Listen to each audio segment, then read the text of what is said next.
ঈদের তৃতীয় দিনের ব্লগ। আসলে বেড়াতে গেলে না ঈদের দিন থেকে একদম 7 দিন পর্যন্ত মনে হয় যে ঈদ লেগেই থাকে। তো এই তো সকাল সকালই হচ্ছে সবাই কাটাকাটা শুরু করে দিয়েছে। আজকে রান্না হবে, অনেক কিছু আয়োজন করা হবে। আজকে হচ্ছে ছোট কাকিদের বাসায় দাওয়াত, আমরা ছোট কাকিদের বাসায় বেড়াতে এসেছি।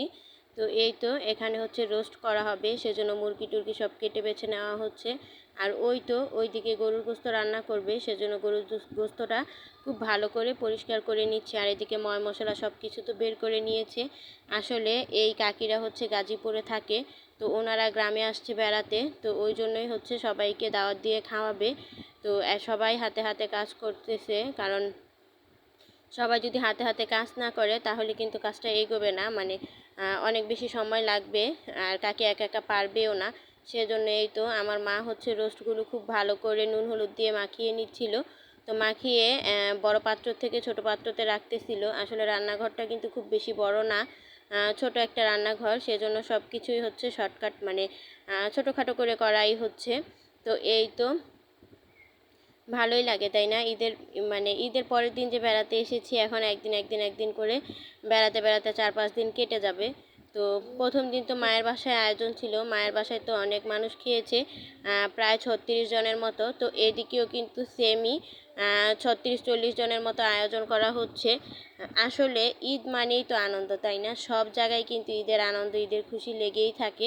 তবে দেখা গেছে যে অনেক জায়গায় অনেকের অনেক সমস্যা থাকে, বা যে কোনো কারণেই হচ্ছে ঈদের আনন্দটা করতে পারে না, তো সেক্ষেত্রে ওইটার হিসাব হচ্ছে আলাদা। তবে যারা সবসময় ঈদের আনন্দ করে বা বেড়াতে যায়, যেখানেই যাক না কেন, তাদের কাছে কিন্তু ঈদটা খুব ভালো লাগে বা অনেক আনন্দর হয়ে থাকে। তো এই তো গরুর গোস্তটা মাখিয়ে নিচ্ছে আমার মা এখানে, যা যা মশলা দিয়ে মাখিয়ে নেওয়ার কথা, তো সবগুলো মশলা খুব ভালো করে দিয়ে দিল। সে সাথে দিয়ে দিল পেঁয়াজ। এখন হচ্ছে তেলের বোতলের মুখটা খুলে নেবে, তেলও পরিমাণ মতো দিয়ে দিবে, খুব ভালো করে মেখে প্রায় 1 থেকে 1.5 ঘন্টা পর্যন্ত রেখে দিবে। এতে করে হবে কি, লবণ মশলা টশলা সব কিছু খুব ভালো করে গোস্তের সাথে মিশে যাবে, এতে করে খেতে অনেক বেশি মজার হবে।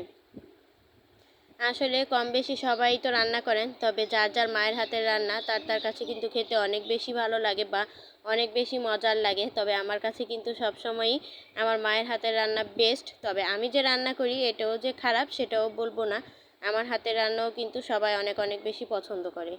আজকে আমার ভয়েসটা হয়তো বা একটু অন্যরকম শোনা যাচ্ছে, কারণ আমার একটু ঠান্ডা লেগেছে।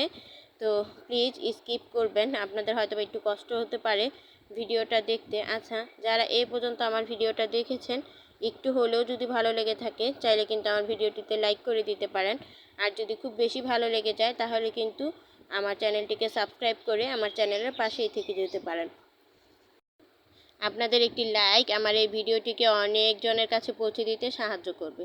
তো এই তো ওইখানে তো রান্নাবান্নার যোগাযন্ত্র সব কিছু করে দিয়ে এসেছে আমার মা। আর এইদিকে তো আমার হাজব্যান্ডকে খাবারও দিয়ে দিয়েছে, সকালের নাস্তা। তো আমরা হচ্ছে কাকিদের বাসায় দুপুরে খাবো আর সকালে খাবো আমাদের বাসায়, মানে মা রান্না করেছে সেজন্য। আর এই তো মুনতাহাকে কুলে নিয়ে বসে আছি এদিকে। আর ওইদিকে আমার মেয়ে, সে তো খেলা করতেছে। আসলে নানির বাড়ি আসলে সে খেলা করতে করতে একদম দিনরাত একাকার করে দেয়। আর এইদিকে আমি চিপস খাচ্ছি, আমার মেয়েও খাচ্ছে। বাবার বাড়ি আসলে একদম ছোট ছোট হয়ে যাই সবার, মানে ছোট বাচ্চাদের সাথে মিশতে মিশতে মনে হয় নিজেও অনেক ছোট হয়ে গিয়েছি। যখন ইচ্ছা তখনই চিপস খাওয়া হয়, চকলেট খাওয়া হয়, মানে এক এক সময় এক এক রকম আর কি। তো কারা কারা বাবার বাসায় গেলে আমার মতো এরকম ছোট হয়ে যান, চাইলে কিন্তু ছোট্ট একটি কমেন্ট করে আমাকে জানিয়ে দিতে পারেন। তো সবারই তো খাওয়া দাওয়া শেষ। আসলে এত মানুষের ভিড়ে তো আর ভিডিও করা যায় না, লজ্জারও একটা ব্যাপার আছে, বা ভালোও লাগে না। তো এই তো আমি যতটুকু পেরেছি অল্প অল্প করে ভিডিও করে আপনাদের সাথে শেয়ার করেছি। আর এইদিকে আমার মেয়েকে আমি খাবারটা খাইয়ে দিচ্ছি। আমার মেয়ের খাবারটা আমি ঘরেই নিয়ে এসেছিলাম। আজকের খাবারগুলো অনেক অনেক বেশি মজার হয়েছিল। ভিডিওটা এখানেই শেষ করে দিব, দেখা হবে নতুন কোনো ভিডিওতে। আল্লাহ হাফেজ, আসসালামু আলাইকুম।